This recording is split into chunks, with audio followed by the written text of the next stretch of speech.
Hi, my name is Shanaz Shah, and today I'm going to talk about pragmatic. Pragmatics is a very important branch of the linguistic, and as we have covered the other branches of the linguistics, in which we included phonetics, phonology, morphology, phonemes, and syntax as well. But when we talk about syntax from there on, we talk about another group, which is they are more, you can say, they are correlated, especially syntax, semantics, and pragmatics. Why? Because here we are more concerned with the meaning of the word or sentence, or the contextual meaning of a sentence.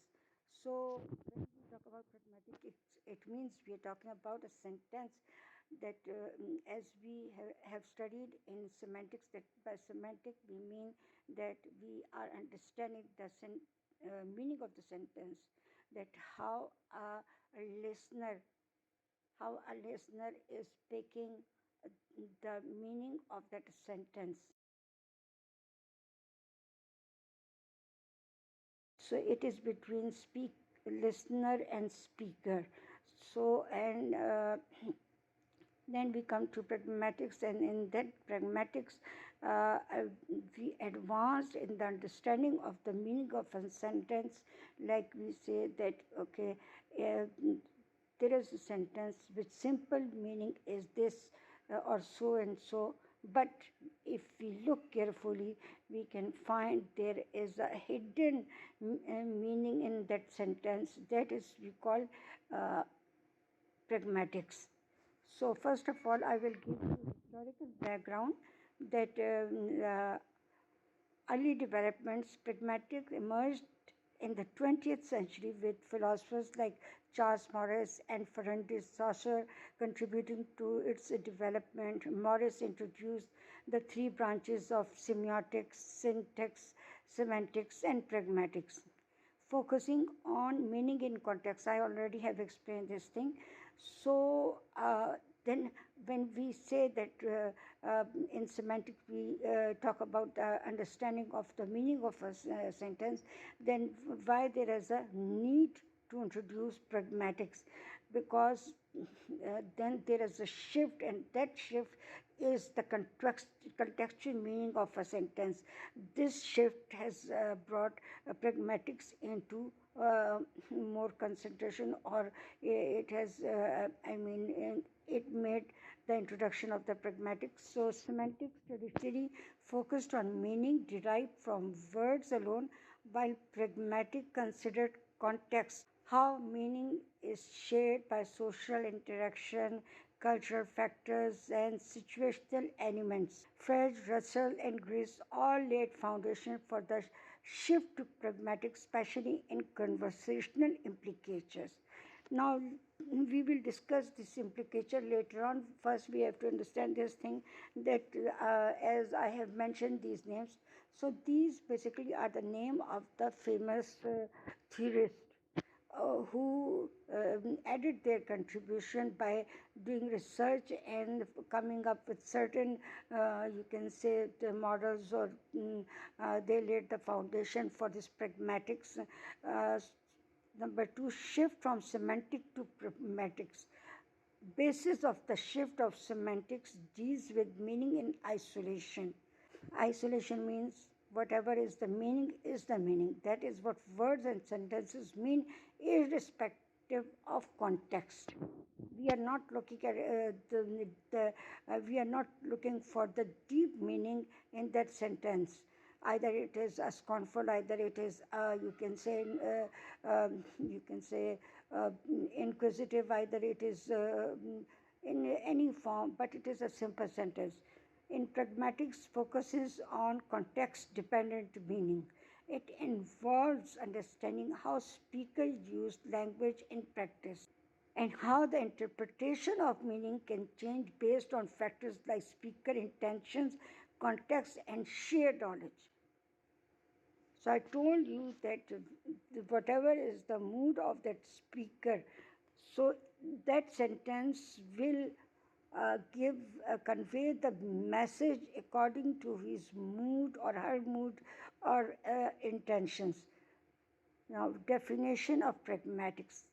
Pragmatics is the branch of linguistics concerned with language use and context. In simple words, we can say double meaning.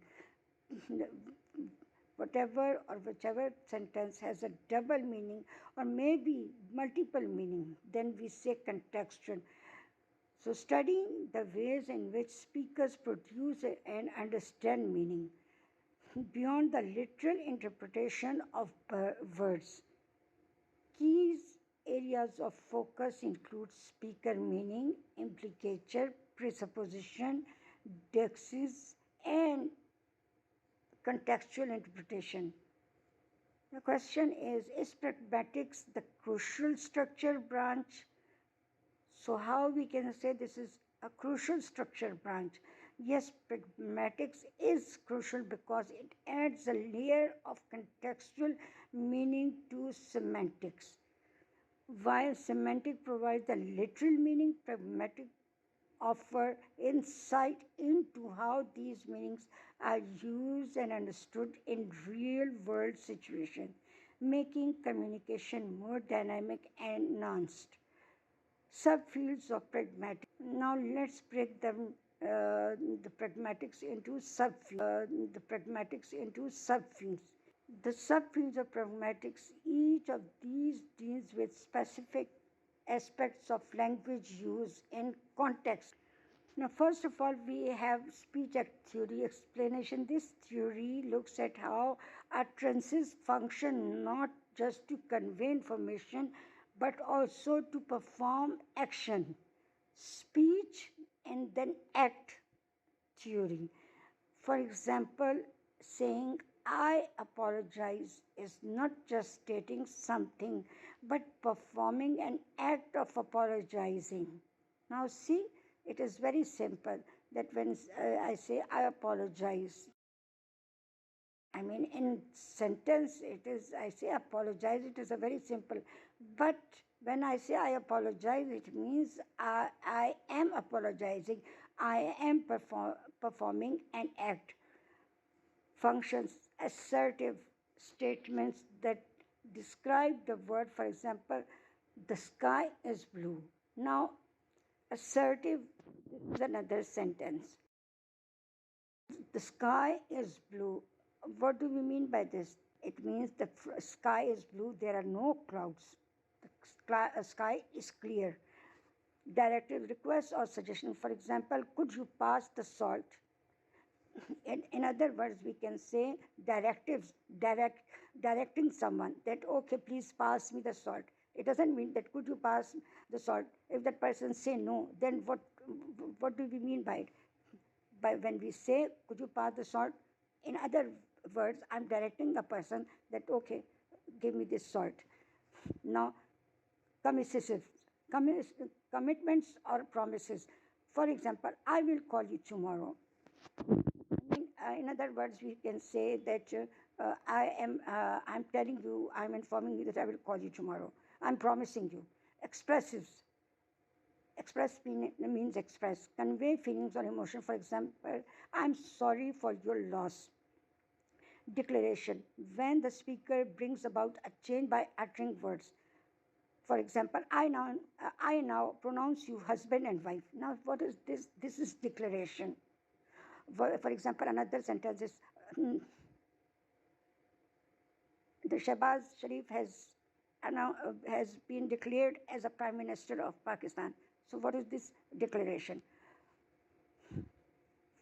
Now, conversational implication. Explanation. A concept introduced by Greece, conversational implication deals with the idea that speakers often mean more than what they say explicitly. The meaning is inferred based on shared knowledge and context. Here we come with this Marxism, Greece Marxism, or maxims, quantity, quality, relevance, manner. These principles guide how implications are created and understood. For example, saying, it's getting cold in here.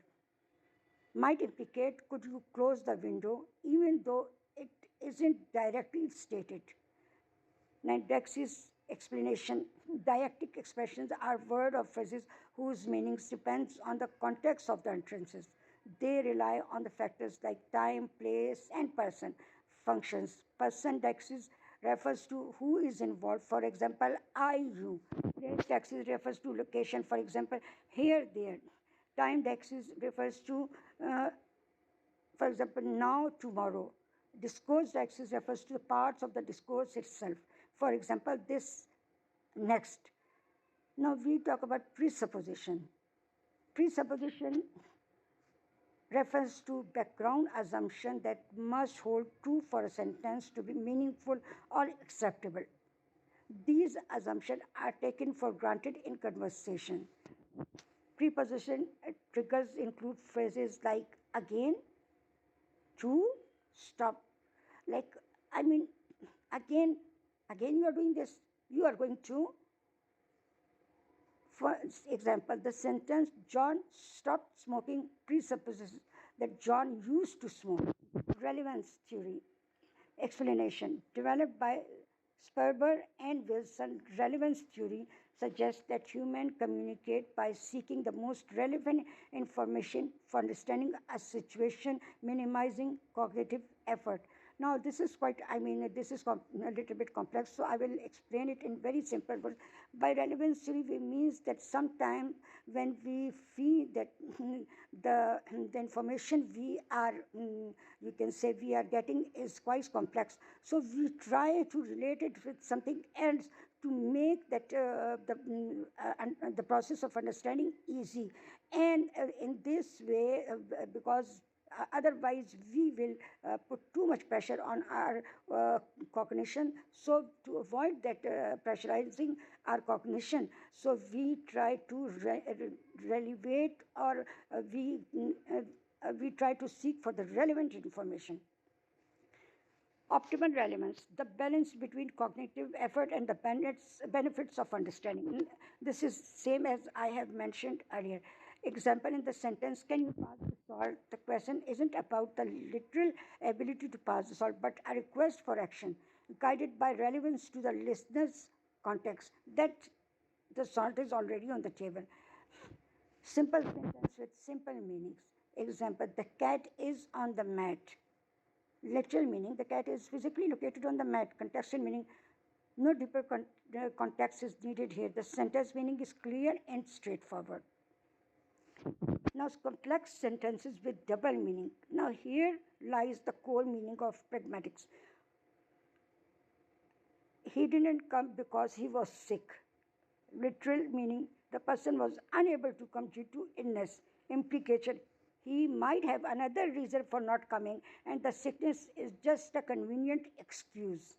So it means it's up to the person how he, you can say, he understands the meaning of the sentence.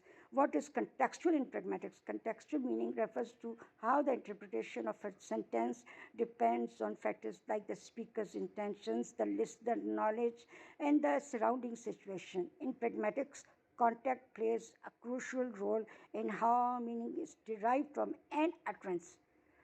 It's up to the situation, it's up to the mindset, it is up to the cognition that how we, you can say, extract the meaning out of that sentence. Maybe that sentence was used for another purpose, but the way the situation has molded the sentence, or the way our mindset think about the sentence, we, you can say, we understand the meaning in according to that all the you can say elements. What role does context play beyond its main purpose? Context not only helps interpret meaning but also shapes the way language is used and understood. It guides communication and helps avoid misinterpretation. For example, cultural or social context can influence the meaning of gesture, words, or even silence. What do we mean by contextual meaning? Contextual meaning is the additional meaning that emerges with an utterance, is understood within the particular situation or background of communication. I already have explained this thing, so there is no need to explain it again. How text shifts to discourse. Now, in pragmatic, this shift is very important, and it is worth pondering, because after now we are talking about the text, or we are talking about, that how is the sentence. But when we talk about the contextual meaning of a sentence, then we have to include this discourse, because most of the speeches, most of the, you can say,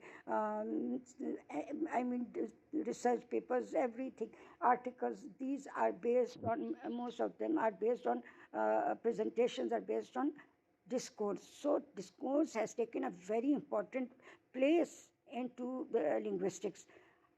A text becomes discourse when it is embedded in social interaction. Discourse considers the flow of conversation, including how speakers respond, the role of nonverbal cues, and how meaning evolve over time.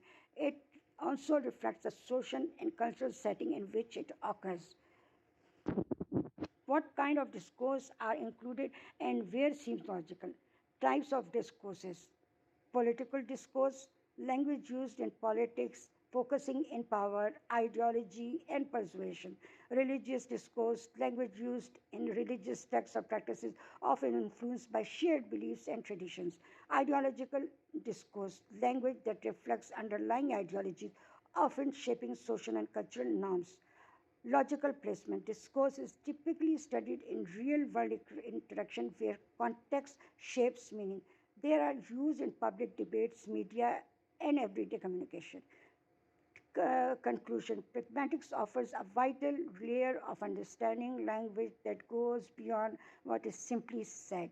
It encompasses several subfields that each address unique aspects of how language functions in context, whether it is in conversation, interpretation, or social influence.